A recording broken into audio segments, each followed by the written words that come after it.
4 श्री नित्यानंद राय। सभापति महोदय, मैं आज की कार्यसूची में क्रम संख्या 4 पर उल्लेखित अपने नाम के सामने जो दस्तावेज है उसको सभा पटल पर रखता हूँ। Item number 5 Shri Bhagwat Karad.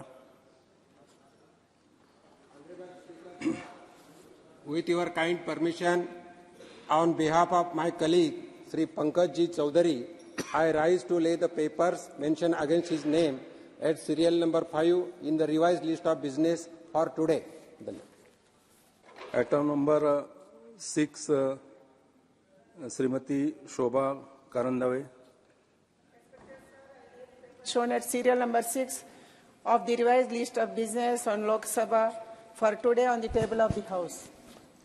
Item number 7 Shri Kailash Choudhary ji. माननीय सभापति जी, आपकी अनुमति से मैं आज की लोकसभा की संशोधित कार्यसूची में मेरे नाम के सम्मुख मत संख्या 7 पर उल्लेखित पत्र सभा पटल पर प्रस्तुत करता हूं। Item number 8 Shri BL Verma ji. अध्यक्ष महोदय, मैं आपकी अनुमति से आज की लोकसभा की पुनरीक्षित कार्यसूची में क्रम संख्या 8 पर अपने नाम के सम्मुख अंकित प्रपत्र हिंदी और अंग्रेजी में सभा पटल पर रखता हूँ। Item number 9 Shri Ajay Kumar ji. आज कार्यसूची में क्रम संख्या 9 पर मेरे नाम के सम्मुख उल्लेखित दस्तावेज सभा पटल पर रखता हूँ। Item number 10 Shrimati Pratima Bhoumik ji. Yes, sir, with your kind permission, I lay the papers on the table of the House mentioned at serial number 10 of today's revised list of business on behalf of Susri Pratima Bhumik, my colleague Minister of Social Justice and Empowerment, both English and Hindi versions, sir. Item number 11 Shri Bishweswar Tudu ji. Sir, with your kind permission, I rise to lay the papers mentioned against my name in today's revised list of business at serial number 11 on the table of the House. Thank you. Item number 12 doctor L मथुरंग। Respected sir, with your kind permission, I rise to lay on the table of the House the papers mentioned against my name at serial number 12 of today's revised list of the business. Thank you, sir.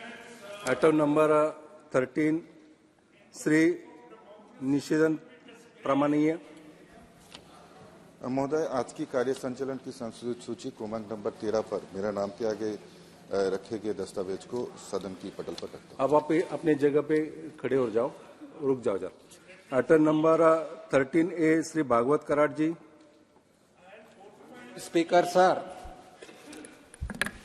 on behalf of my senior colleague, Finance Minister Srimati Nirmala Sitharaman ji, I rise to lay the following notifications.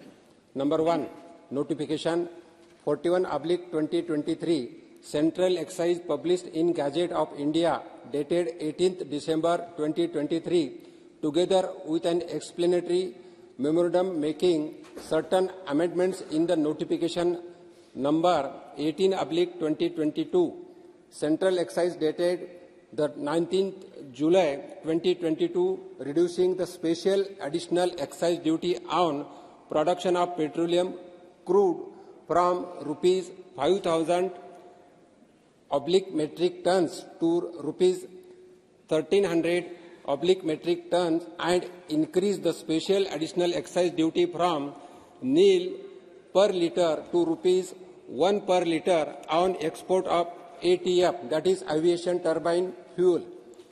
Notification number 2, number 42/2023, Central Excise published in Gazette of India dated 18th December 2023, together with an explanatory memorandum making certain amendments in the notification number 4/2022, Central Excise dated the 30th June 2022, reducing the special additional excise duty from rupees 1 per litre to rupees 50 paisa per litre on export of diesel. Thank you. Item number 14 माननीय महासचिव जी।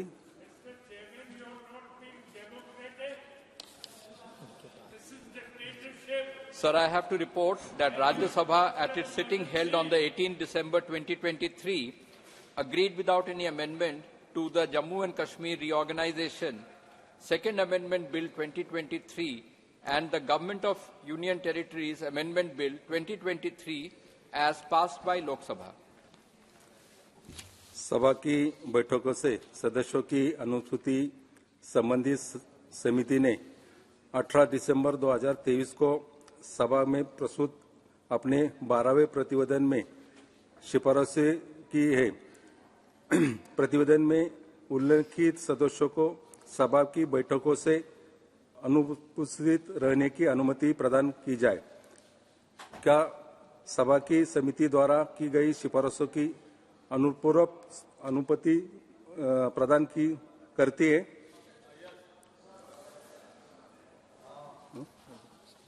सदस्यों को तदनुसार सूचित किया जाएगा। 16 सुनील कुमार सिंह। माननीय सभापति महोदय, मैं आज की कार्यसूची में अपने नाम के सामने क्रम संख्या 16 पर सूचीबद्ध याचिका समिति का 54वां, 55वां, 56वां, 57वां, 58वां, 59वां, 60वां और 61वां प्रतिवेदन हिंदी और अंग्रेजी का प्रस्तुत करता हूं। आइटम नंबर 17 करेन मुर्ग। Sir. Thank you, Honorable Chairperson, sir. With your kind permission, I beg to present the 91st, 92nd, 93rd, 94th, 95th, 96th and 97th reports, Hindi and English version, of the Committee on Government Assurances as listed against my name at serial number 17 in today's order paper. Thank you, sir. Item number 18, Sri P.C. Gaddi Govardhan.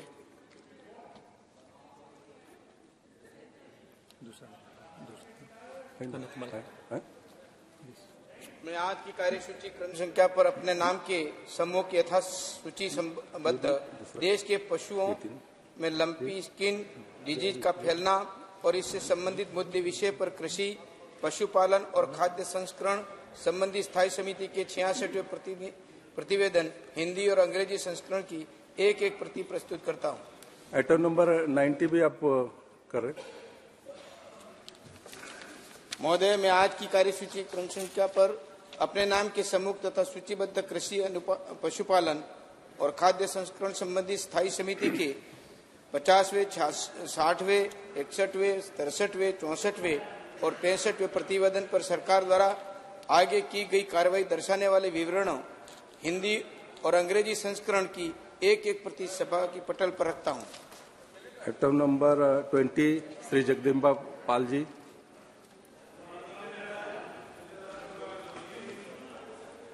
Sir, I wish to present a copy of each of the following three reports, Hindi and English version.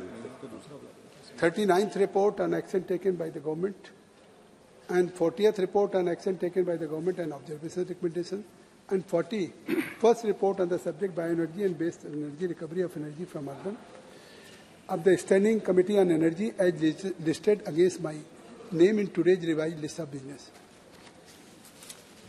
Item number 21 Shri Sanjay Seth.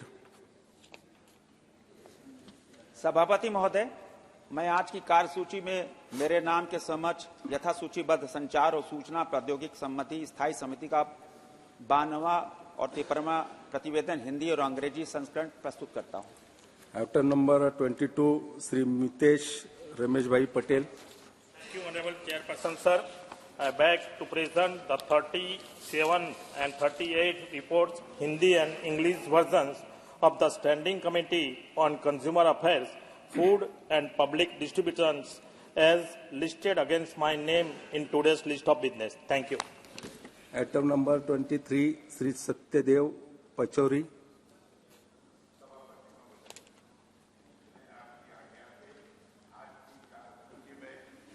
संख्या 23 पर मेरे नाम के संयुक्त यथा सूचीबद्ध रसायन और उर्वरक संबंधी स्थायी समिति 2023 और 2024 की गई कार्रवाई विवरण का हिंदी और अंग्रेजी संस्करण सभा पटल पर रखता हूँ। Item number 24। महोदय, मैं आपकी आज्ञा से आज की कार्यसूची में क्रम संख्या 24 पर मेरे नाम के सम्मुख यथा सूचीबद्ध रसायन और उर्वरक संबंधी स्थायी समिति का 45वां, 46वां, 47वां, 48वां और 79वां प्रतिवेदन हिंदी और अंग्रेजी संस्करण प्रस्तुत करता हूं। Item number 25, doctor Mahesh Sharma ji. Respected sir, I rise to lay on the table of the following reports in English and Hindi of the Standing Committee on Health and Family Welfare. 150th report on action taken by the government on the recommendations, observations contained in 137 report on the vaccine development, distribution, management and mitigation of pandemic COVID-19, and 151st report on implementation of Ayushman Bharat. Item number 26, Sadhvi Niranjan Jyoti ji. आदरणीय उपसभापति महोदय, मैं आज की संशोधित कार्यसूची में मेरे नाम के सामने उल्लिखित ग्रामीण विकास विभाग संबंधी स्थायी समिति के द्वारा की गई विभिन्न सिफारिशों के कार्यान्वयन की स्थिति, वर्तमान स्थिति पर सदन के पटल पर एक वक्तव्य प्रस्तुत करती हूँ। Item number 27, Shri Bishweswar Tudu ji. With your kind permission, I rise to make a statement regarding the status of implementation of the recommendation contained in the 20th report of the Standing Committee on Water Resources on demands for grants 2023-24 pertaining to the Department of Water Resources, River Development and Ganga Rejuvenation, Ministry of Jal Shakti, both in Hindi and English, on the table of the House. Thank you. जिन माननीय सदस्यों को आज नियम 377 के अधीन मामलों को उठाने की अनुमति प्रदान की गई है, वे अपने मामलों के अनुमोदित पाठ को 20 मिनट के अंदर व्यक्तिगत रूप से सभा पटल पर रख दें। माननीय मंत्री जी, श्री आइटम नंबर 29, माननीय मंत्री जी। Sir, with your permission, I rise to move that the bill further to amend the National Capital Territory of Delhi laws, special provisions, Second Act 2011 be taken into consideration. Bill के बारे में चर्चा होगी। श्री सभापति महोदय, आपकी अनुमति से मैं इस बिल के बारे थोड़ी कॉन्टेक्स्ट सेटिंग करना चाहूंगा। 1947 में दिल्ली शहर की जो आबादी थी, जनसंख्या थी, वो 8 लाख थी।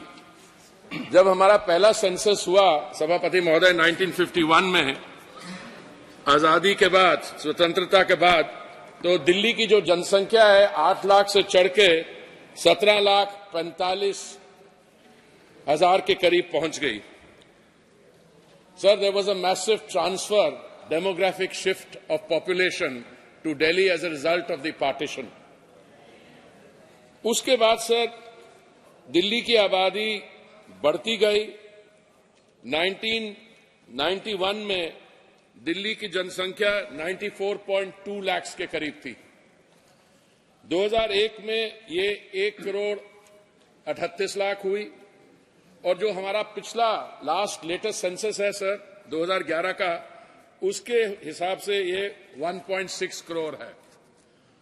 सर, क्योंकि सेंसस में थोड़ी देरी हो गई महामारी के कारण, और जब हमारी सेंसस फिगर्स अवेलेबल होंगी अगले 1 साल के अंदर, तो लग सकता है 2 करोड़ नहीं, मैं तो समझता हूं 2 करोड़ से ऊपर ही होगी और 2.5 करोड़ के आसपास हो सकती है। और आने वाले समय में अगले 12-13 वर्ष में जो हमारे सरकारी एस्टिमेट्स हैं, ये जनसंख्या जो है दिल्ली की, ये by till 2036 it could even reach between 2.5 crores and 3 crores, sir. Sir, Delhi ki, I'm presenting a bill, sir, and the situation is that Delhi in many ways is a sui generis situation. It is both the capital city of Delhi, of India, it is also a big cosmopolitan city, and it is one of the major engines of growth insofar as economic activity is concerned, sir. And, sir, what has happened, sir, over a period of time is that because there has been a large influx of populations from rural areas, semi-rural areas, smaller tier 2 and 3 cities into Delhi, there has been a large, fairly substantial amount of unauthorized building activity. There have been encroachments resulting in a situation that by 2006, on account of directives from the Apex Court, Delhi High Court and the Supreme Court, that a process of sealing and demolitions commenced. The then government in 2006 deemed it fit to bring a law which would provide protection against this sealing and demolition, etc. Sir, between 2006 and 2011, these laws were passed on an annual basis. These problems of encroachment on public land, growth of slums and unauthorized colonies, commercialization of residential areas, there were attempts made by previous governments, sir, to deal with these issues. And I mentioned specifically by the governments in 1961, 1977, 2000, 2008, 2012. But these attempts, considering the nature of the problem and the extent of the problem, these were small, modest attempts, and the problem remained largely unaddressed. Sir, I must say, and I must introduce a word of caution here, issues relating to the growth of slums and unauthorized colonies, or for that matter, encroachments, cannot be dealt through inhuman orders of mass demolition and sealings. Therefore, the then government in 2006 thought it fit to bring in a law to provide protection against such activities for 1 year. 2006 और 2011 के बीच में ये protection year by year की, this House approved them. From 2011, sir, 3-year extensions were sought. Sir, we were hoping that the earlier government, that the governments of the day, they would address the issue of unauthorized colonies in a systematic way. Because when influx of populations took place, large number of people came in for a variety of reasons, maybe because of the poverty of our policies, people started just occupying available land, cutting colonies and making those available. When we approached the government of the National Capital Territory of Delhi, we were told इस पे काम हो रहा है और हम इसी विश्वास में रहे 2014 के बाद में। बट जब हमें लगा और हमें बताया गया 2019 में कि अभी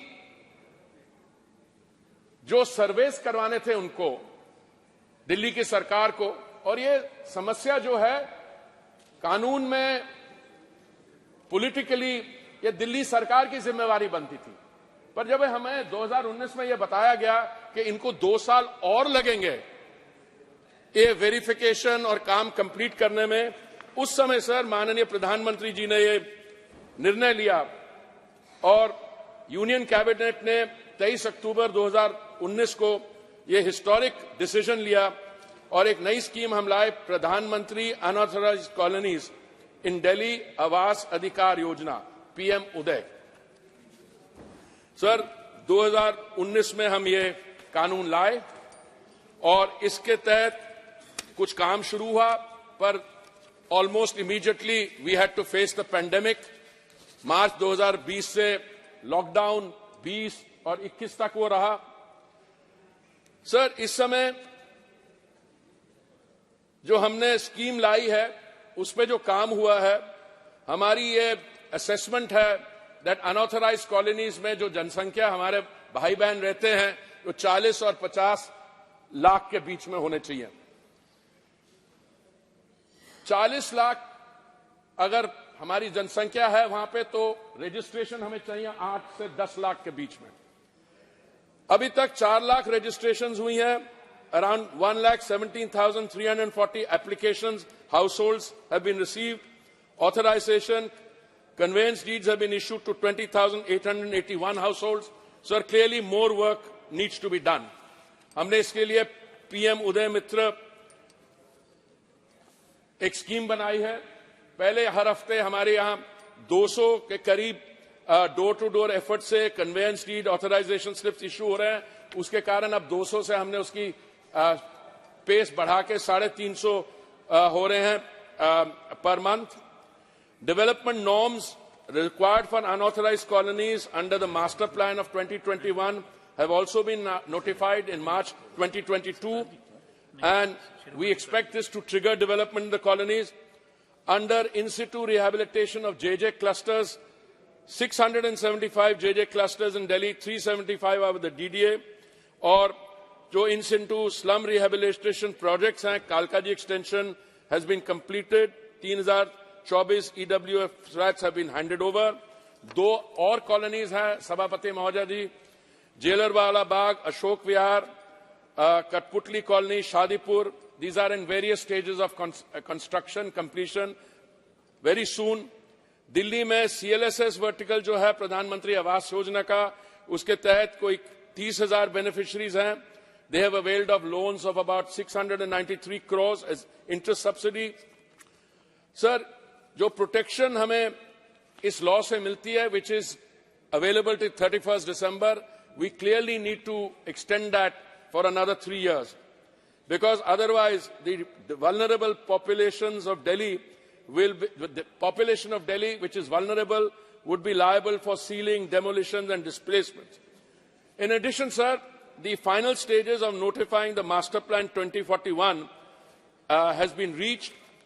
The DDA, MCD are also required to adopt measures to finalize norms, policy guidelines, feasible strategies for making orderly arrangements to deal with the problem of encroachments and unauthorized colonies. ये सब कदम उठाए जा रहे हैं। मेरा मंत्रालय sir, Ministry of Housing and Urban Affairs, we have been in dialogue with the stakeholders to monitor the progress in different actions taken under the 2011 Act. इसलिए I come before the House, sir, to seek approval to extend this protection by another 3 years, that is from 1st January of 2024 till 31st December of 2026. Sir, I submit and I place this bill for approval by the House, sir. Thank you. Sri Ramesh Bidudi ji. अध्यक्ष जी, मैं आपका बहुत बहुत आभार व्यक्त करता हूं कि आपने एक ऐसे सेंसिटिव मुद्दे पर जो माननीय मंत्री जी लेकर आए हैं, माननीय प्रधानमंत्री जी के नेतृत्व में 40 लाख लोगों की जो चिंता की है, जो पिछले 25-30 साल से एक तलवार उनके ऊपर लटका रहा करती थी, उससे निजात दिलाने के लिए 2041 मास्टर प्लान जब तक नहीं आएगा तब तक के लिए उन लोगों को ये सुरक्षा प्रदान देने के लिए national capital law special provision second amendment bill 2023, इसके बारे में बोलना चाहता हूं। मैं इसका समर्थन भी करता हूं, लेकिन इससे पहले कुछ मैं जानकारी आपको देना चाहता हूं, आपके माध्यम से सदन को भी और दिल्ली वासियों को भी, कि ये केंद्र सरकार है हरजीत पुरी जी के नेतृत्व में माननीय मोदी जी के डायरेक्शन से जो कहा है पीएम उदय योजना के माध्यम से, तो लगभग कुछ जो 2-2.5 लाख लोगों ने अपनी रजिस्ट्री कराकर मालिकाना हक ले लिया है। कुछ लोगों को ये लगने लगा है मोदी साहब जो कहते हो तो गारंटी पूरी होती है, वो लापरवाही में रजिस्ट्री नहीं करा रहे।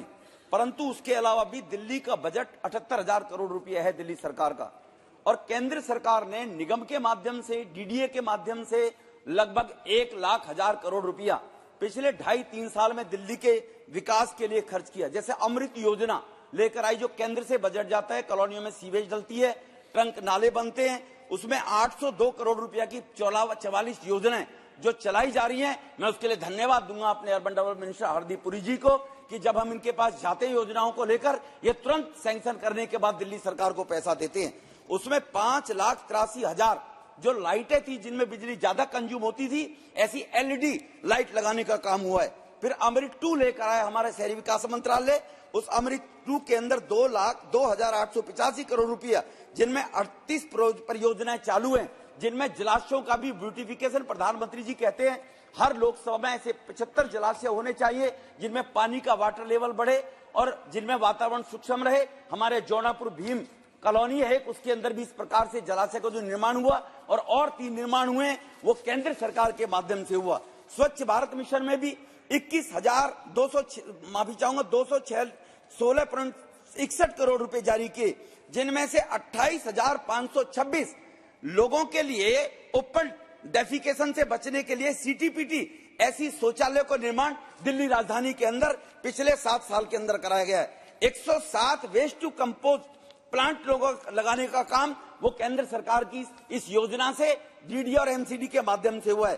5 वेस्ट टू एनर्जी प्लांट लगे हैं जो एक आनंदमयी मार्ग पर माननीय गृह मंत्री जिसका उद्घाटन करने गए थे। 342 करोड़ से जो गार्बेज निकलता है दुनिया भर का, उससे बिजली बनाने का काम, ये 5 प्रोजेक्ट भी सेंट्रल गवर्नमेंट ने दिल्ली के अंदर लगाए। 51 STP प्लांट लगे हैं सर, जो 21,563 MLD कचरे को कंज्यूम करते हैं और उसको काम को कर रहे हैं। स्वच्छ भारत मिशन के तहत ही 410 करोड़ रुपया, जिनमें प्रमुख रूप से ये जो अनाथ आश्रय जो बने हुए हैं, रात को रेंट शेल्टर वगैरह जो बनाते हैं गरीबों के लिए, जो 216 410 करोड़ की लागत से वो भी काम कर रहे हैं दिल्ली के अंदर केंद्र सरकार के माध्यम से।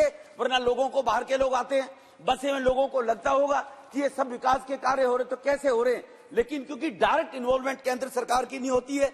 स्वनिधि योजना की मैं जानकारी दे दूं, रेहड़ी पटरी खोमचा लगाने वाले गरीब आदमी, चाय की दुकान, ब्रेड की दुकान लगाने वाले, जिनका कांग्रेस के लोगों ने मजाक उड़ाया था कि PM साहब ब्रेड पकौड़े की दुकान नौजवानों को खुलवाना चाहते हैं, ऐसे लोगों के लिए 199 करोड़ रुपए के 1.70 लाख ऋण प्रदान किए गए कि लोग गांवों से निकलकर आते हैं शहरों की तरफ।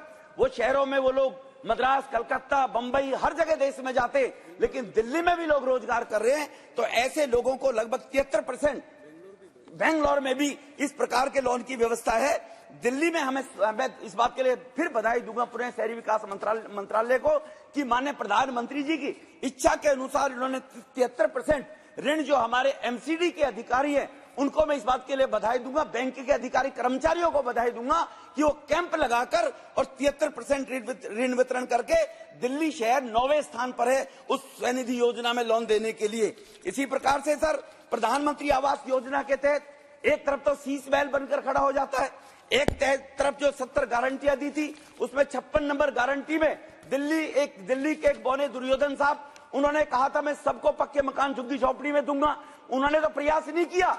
कोविड में भी वो अपना 50 करोड़ का शीश महल बनाते रहे, लेकिन अर्बन डेवलपमेंट मिनिस्ट्री ने इसी रणनीति के तहत 7 साल से अटके लटके पड़े वो फ्लैट थे गोविंदपुरी के अंदर, भूमिहीन कैंप के निवासियों को 3024 फ्लैट बनाकर उनको मालिकाना हक देने का दिल्ली में काम किया। जो प्रधानमंत्री जी का 2047 विकसित भारत का संकल्प है कि 2027 तक देश के हर व्यक्ति के पास पक्का मकान होना चाहिए, उसकी शुरुआत हमारे शहरी विकास मंत्रालय के माध्यम से, केंद्र सरकार के माध्यम से दिल्ली में की गई है। इसी प्रकार से 692 करोड़ रुपए होम लोन पर सब्सिडी देने का काम दिल्ली वासियों को 29,976 परिवारों को वो सब्सिडी मिली है 2.5 लाख रुपए से लेकर और 3.5 लाख रुपए की। इसके लिए भी माननीय प्रधानमंत्री जी को मैं धन्यवाद दूंगा। हर किसी गरीब का अपना मकान हो। इसी प्रकार से जो गरीब परिवार बढ़ जाते हैं सर, परिवार बड़े हो जाते हैं, 2 बच्चे, दोनों की शादी करनी है, FAR बढ़ाना है अपने मकान का, प्लॉट का 200 का 250 गज, उस FAR का जो शुल्क था 2018 में उसको अधिसूचित करके हमारी सरकार ने, और जो AB श्रेणी के लोगों का डेवलपमेंट चार्ज 18,160 रुपए होता था उसको घटाकर मात्र 4200 रुपए किया गया। इसी प्रकार से सी और डी श्रेणी में रहने वाले जो लोग हैं, उनका जो चार्ज होता था वो 7264 रुपए हुआ करता था, उसको घटाकर 1680 रुपए किया गया कि अपने परिवार के एक्सपेंशन में एफआर बढ़ाना चाहे तो उनको ज्यादा शुल्क सरकारों को नहीं देना पड़ेगा। इसी प्रकार से जो गरीब गांव और अनऑथराइज कॉलोनी में उनमें जनता फ्लैटों के अंदर जो लोग रहते हैं, उनका EFGH श्रेणी थी, उनका 3632 रुपए हुआ करता था, उसको मात्र 840 रुपए किया गया है केंद्र सरकार के माध्यम से। इसलिए पुनः मैं इस बात के लिए उनको बधाई देना चाहता हूं। सर, जहां तक मेट्रो की मैं बात करूं, दिल्ली के अंदर 4th फेज की मेट्रो 2016 में चलनी थी। यही दिल्ली के मुख्यमंत्री ने एक राजनीतिक द्वेष के कारण दिल्ली के लोगों को जाम में मरे, उसको बढ़ाने का काम नहीं किया। लेकिन केंद्र सरकार में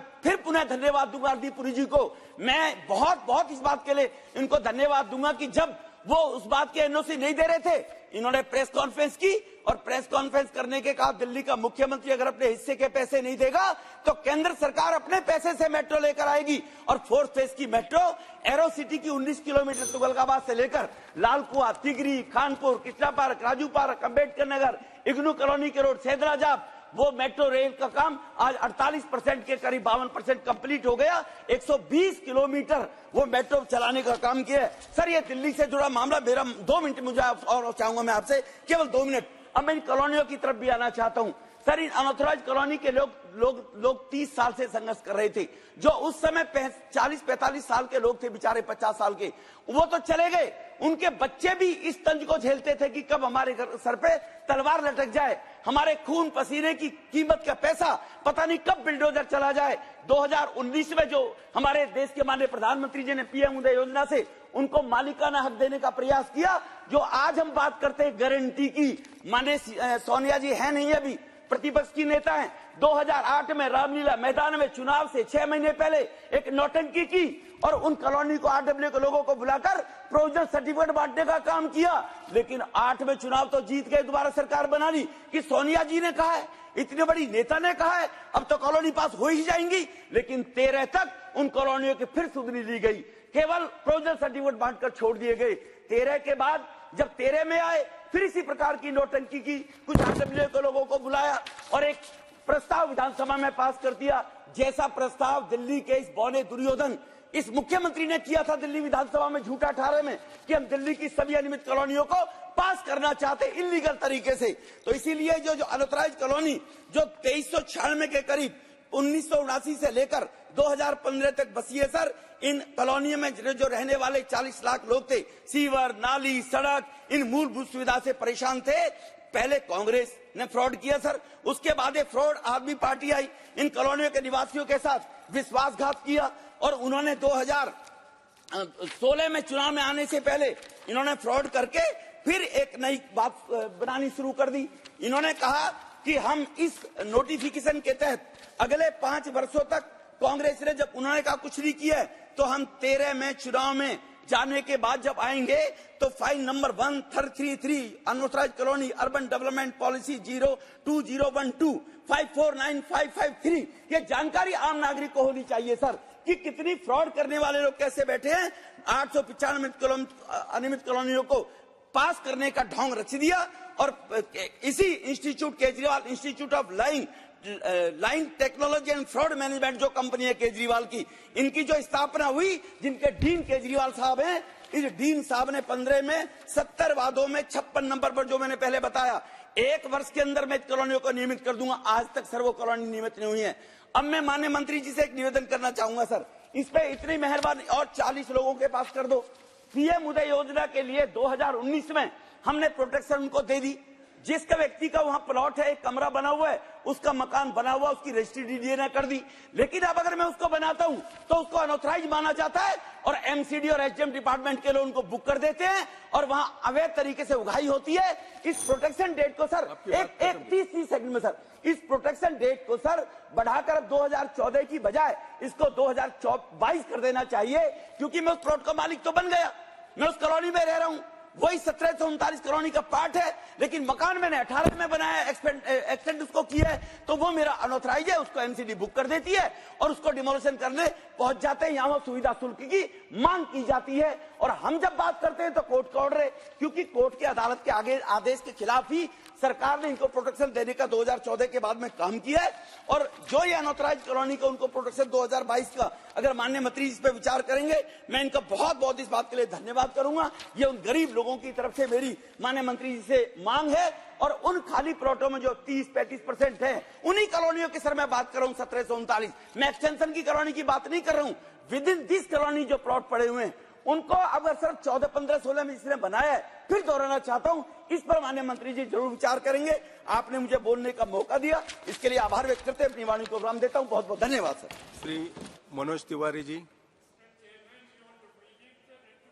मनोज तिवारी जी नहीं, श्री प्रवेश वर्मा जी।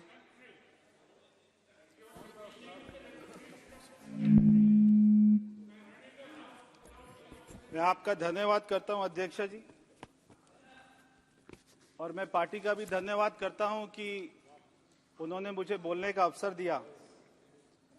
और मैं ईश्वर का भी धन्यवाद करता हूं कि ये बिल कल आना था, और अगर ये कल आ जाता तो हम यहाँ पे बोल नहीं पाते, क्योंकि सामने लोग शोर मचा रहे थे। आज ये बिल आया तो मैं ईश्वर का भी धन्यवाद करता हूं कि हम इसके ऊपर में बोल पा रहे हैं, और ये दिल्ली की जनता इसको समझेगी कि आज प्रधानमंत्री जी ने उनके लिए कितना बड़ा काम किया। और मैं प्रधानमंत्री जी का सबसे ज्यादा धन्यवाद करता हूं कि अभी जैसे बताया कि हमारे दिल्ली में कांग्रेस की सरकार रही 15 साल, और अभी आम आदमी पार्टी की सरकार है 9 साल से। ये 22-25 साल में आज तक इन्होंने दिल्ली की एक भी कॉलोनियों को पास नहीं किया। और जैसे हमारे प्रधानमंत्री जी के पास में हम सारे सांसद मिलकर, दिल्ली के भाजपा के हमारे विधायक मिलकर गए और हमने मांग करी कि दिल्ली की कॉलोनियों को पास करो, तो उन्होंने, प्रधानमंत्री जी ने 50 लाख लोगों की जिंदगी के ऊपर जो हमेशा तलवार थी उसको हटाकर सारी कॉलोनियों को पास किया। मैं अभी ये सुन रहा था, कुछ सांसद कह रहे थे कि अभी दिल्ली का बिल आया तो आपको बोलना है। मैं ये कहना चाहता हूं कि ये खाली दिल्ली के सांसदों के लिए नहीं, क्योंकि ये भारत की राजधानी है, और भारत की राजधानी में सारे सांसद के जिलों के, उनके क्षेत्रवासी, उनके वोटर ये यहाँ पे दिल्ली की कॉलोनियों में रहते हैं, और ये सैकड़ों की संख्या में रहते हैं। तो ये बिल जो आया है ये सभी सांसदों के लिए है। यहाँ पर उत्तर प्रदेश के लोग भी रहते हैं, बिहार के लोग भी रहते हैं, और यहाँ पे झारखंड के लोग भी रहते हैं, कश्मीर के लोग भी रहते हैं। तो ये सभी सांसदों के लिए बिल है, तो सभी को आपको इसको समर्थन करना चाहिए। मैं केवल थोड़ा सा बैकग्राउंड बताना चाहता हूं। ये जो बार बार कहते हैं अनऑथराइज्ड कॉलोनी, ये अनऑथराइज्ड कॉलोनी है क्या? अभी जैसे हरदीप पुरी जी कह रहे थे, हमारे मंत्री जी, हमारा देश जब आजाद हुआ तो उस समय दिल्ली की पॉपुलेशन 7 लाख थी, 8 लाख थी। उसके बाद में 2001 में हमारे दिल्ली की पॉपुलेशन हो गई 1.5 करोड़, आज हो गई दिल्ली की पॉपुलेशन 2.5 करोड़। अब आबादी बढ़ती जा रही थी, परिवार बढ़ते जा रहे थे, मगर जो दिल्ली के उस समय 50 साल पहले, 60 साल पहले दिल्ली में हमारे यहाँ पे जो सरकार होती थी, भारत की जो सरकार होती थी कांग्रेस की, या जो डिपार्टमेंट होता था डीडीए, कोई पॉलिसी नहीं है दिल्ली में। अगर आपको मकान बनाना है, अगर आपका परिवार बढ़ गया तो आज भी कोई पॉलिसी नहीं है। मगर मैं धन्यवाद करना चाहता हूं हरदीप पुरी जी का, भारत सरकार का, और जो हमारा विभाग है डीडीए उसका, कि जो नया मास्टर प्लान आ रहा है आप उसमें नई पॉलिसी लेके आ रहे हैं, ताकि लोग अपने एग्रीकल्चर लैंड में उसको कॉलोनी को पास करवाकर फिर वहां पर मकान बनाएं, तो वो अनऑथराइज नहीं बोला जाएगा, वो अधिकृत बोला जाएगा, ऑथराइज बोला जाएगा। ये जो अनाधिकृत वर्ड है, ये अगर किसी को खत्म करने का काम किया तो हमारे प्रधानमंत्री जी ने किया। और जैसे प्रधानमंत्री जी कहते हैं कि उनका सौभाग्य है कि जो काम ये कांग्रेस 50-60 साल के रूल में नहीं कर पाई, ये उनका सौभाग्य था, ईश्वर का आशीर्वाद था कि वो सारे काम, वो सारे पाप को धोने का काम हमारे प्रधानमंत्री जी के हाथों होना था, इसलिए ये काम हुआ और ये सारी कॉलोनियां पास हुई। सर, मैं एक बार अपने गांव में गया तो वहां पर मैं डॉक्टर के पास गया, तो डॉक्टर ने कहा कि मेरे बेटे की शादी होनी थी, जो है लड़की वाले देखने आए, तो उन्होंने पूछा आपकी कॉलोनी पास है क्या? उन्होंने कहा पास नहीं है, तो रिश्ता टूट गया। अगर आज ये सारी अनऑथराइज कॉलोनी में शादियां होने लग गई हैं, विकास होने लग गया है, तो उसका श्रेय भी हमारे प्रधानमंत्री मोदी जी को जाता है। ये सारे अच्छे काम होने लग गए। सर मैं अभी, क्योंकि मनोज तिवारी जी नहीं है, तो आप उनका समय भी मुझे ही दे दीजिएगा। मैं थोड़ा सा ये आपसे रिक्वेस्ट कर रहा हूं। सर ये कांग्रेस ने खुद तो कुछ किया नहीं 60 साल 70 साल, और आज जब हम करने को आए तो आज भी ये चिल्लाते, आज भी इनके पेट में दर्द हो रहा है। आज दिल्ली की कॉलोनियां पास हो रही हैं, वहां पे इनके रिश्तेदारों के भी प्लॉट होंगे, इनके एमएलए ने भी, इनके मंत्री ने भी प्लॉट काटे हैं, जो है कॉलोनियां काटी हैं। आज उसके भाव भी बढ़े हैं क्योंकि प्रधानमंत्री जी ने पास किया, तो भी ये लोगों के पेट में दर्द होता है। और आज भी ये हमारे हर काम में अड़ंगा डालने का काम करते हैं। हमारा काम नहीं था कॉलोनियां पास करना, ये काम था दिल्ली सरकार का, केजरीवाल का, शीला दीक्षित जी का। क्योंकि उन्होंने कोई कॉलोनी पास नहीं करी, इसलिए प्रधानमंत्री जी को आना पड़ा और उन्होंने सारी कॉलोनियां पास करी। मगर आज कॉलोनियां पास हो गई है, आज उनमें सीवर लाइन डालना है, पानी डालना है, बिजली डालना है। ये काम कौन करेगा? ये काम जो है दिल्ली सरकार करेगी, केजरीवाल करेगा। मगर वो भी ये काम नहीं कर रहा। ये सारी कॉलोनियां पास होने के बाद भी काम नहीं हो रहे। इसलिए मैं हरदीप पुरी जी का धन्यवाद करना चाहता हूं कि आज भारत सरकार जो है इन कॉलोनियों में पानी की लाइन डालने के लिए भी पैसे देती है, तो सीवर की लाइन डालने के लिए भी पैसे देती है, और इनके टॉयलेट बनाने के लिए भी पैसे देती है। वहां की सारी सुविधाएं करने के लिए भारत सरकार पैसे दे रही है। सर एक बार 1996 में हाई कोर्ट ने एक बार सारी कॉलोनियों को तोड़ने का ऑर्डर कर दिया था। उस समय हमारी दिल्ली में सरकार थी, उस समय के जो हमारे मुख्यमंत्री थे डॉक्टर साहिब सिंह वर्मा जी, वो हाई कोर्ट गए। उन्होंने हाई कोर्ट में कहा कि आज जो है सरकारी वकील बहस नहीं करेगा, मैं दिल्ली का मुख्यमंत्री बहस करूंगा। तब उन्होंने वहां पर बहस करी। उसके बाद में कोर्ट का ऑर्डर बदला, जो सारी कॉलोनियों के ऊपर में बुलडोजर चलने वाला था, अगर उसको बचाने का काम भी 1996 में किसी ने किया था तो भारतीय जनता पार्टी की सरकार ने किया था। सर अभी परिवार बढ़ गए तो ये कॉलोनियां आज भी कट रही।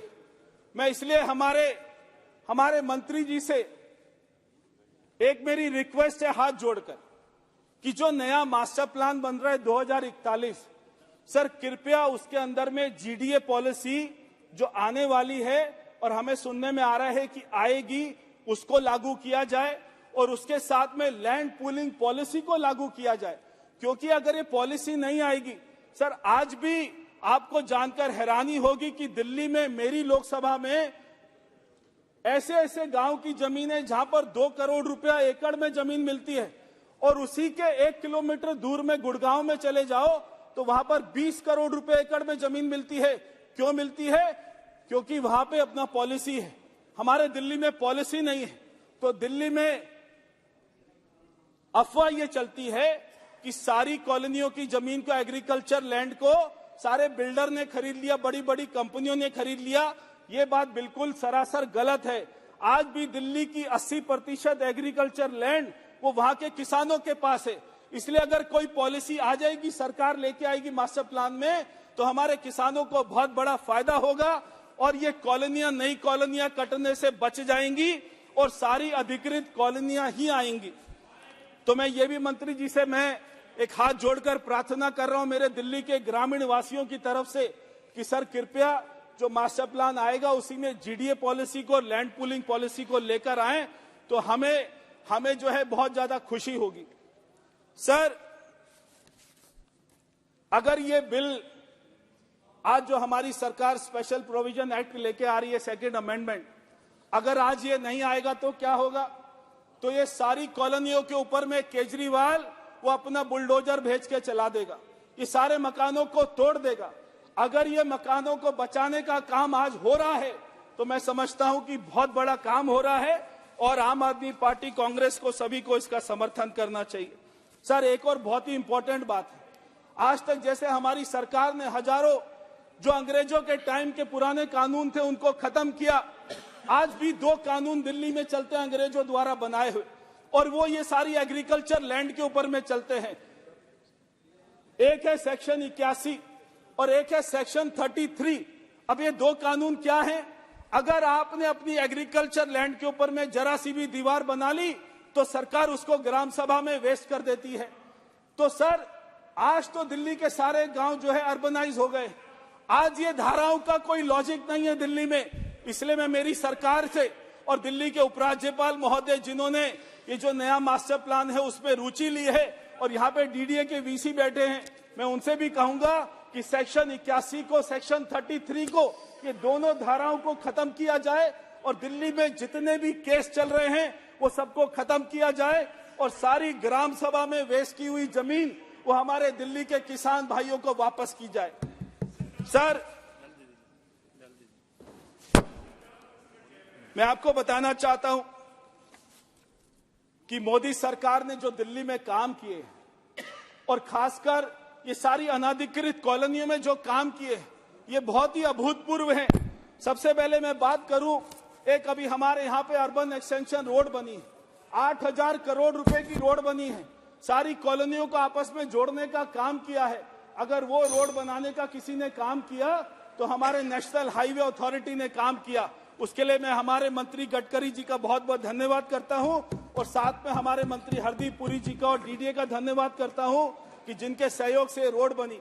उसके साथ में अभी आपने सुना होगा इंटरनेशनल कन्वेंशन सेंटर, वहां पे 28,000 करोड़ रुपए का ऐसा कन्वेंशन सेंटर सारी कॉलोनियों के बीच में बना है।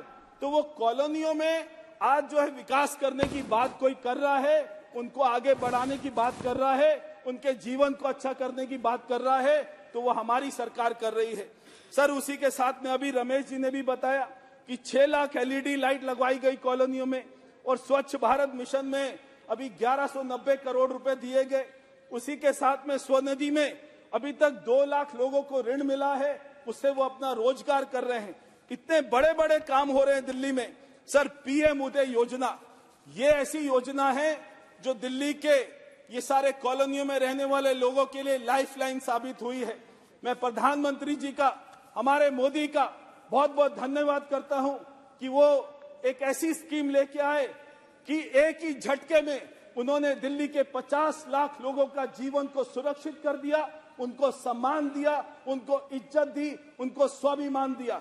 मैं उसके लिए प्रधानमंत्री जी का धन्यवाद करता हूं और हमारे मंत्री हरदीप पुरी जी का धन्यवाद करता हूं और सारे डीडीए के अधिकारियों का धन्यवाद करता हूं और ये बिल का समर्थन करता हूं। बहुत बहुत धन्यवाद। आपको भी इस बिल पर बोलने का समय दिया जाएगा। आप बैठ जाइए। श्री राहुल शेवाले। धन्यवाद अध्यक्ष महोदय। मैं राष्ट्रीय राजधानी क्षेत्र दिल्ली कानून विशेष प्रावधान दूसरा विधेयक 2023 का अपनी तथा अपनी पार्टी शिवसेना की तरफ से समर्थन करता हूं और साथ में इस विधेयक का स्वागत करता हूं। अध्यक्ष जी, यह विधेयक अनधिकृत विकास की रक्षा के लिए प्रावधान की वैधता को अगले महीने की 1 तारीख से 3 और वर्षों के लिए विस्तार प्रदान करता है। अध्यक्ष जी, ये विधिवत है कि पिछले कई वर्षों में दिल्ली की अभूतपूर्व वृद्धि के कारण, जैसा माननीय सदस्यों ने कहा, आवास, वाणिज्यिक स्थान और अन्य नागरिक सुविधाओं की मांग में वृद्धि हुई गई है। मांग और आपूर्ति में अंतर के परिणाम स्वरूप सार्वजनिक भूमि पर अतिक्रमण, मलिन बस्तियों का विकास, अनधिकृत निर्माण आदि की समस्या पैदा हुई है। अध्यक्ष जी, ध्यान देने वाली बात यह है कि झुग्गी बस्तियों में रहने वालों की संख्या पिछले दशक से दुगनी हो गई है और भारत सरकार के सर्वे के 2011 के अनुसार मुंबई, कोलकाता, चेन्नई और दिल्ली के शहर में आबादी क्रमशः 41%, 29%, 28% और 15% झुग्गी बस्तियों में रहती है। इन झुग्गी बस्तियों में औसतन 5% लोग एक कमरे में 5 लोग एक कमरे में अपना गुजारा करते हैं। दिल्ली सरकार के आंकड़ों के अनुसार 700 एकड़ में झुग्गी बस्तियों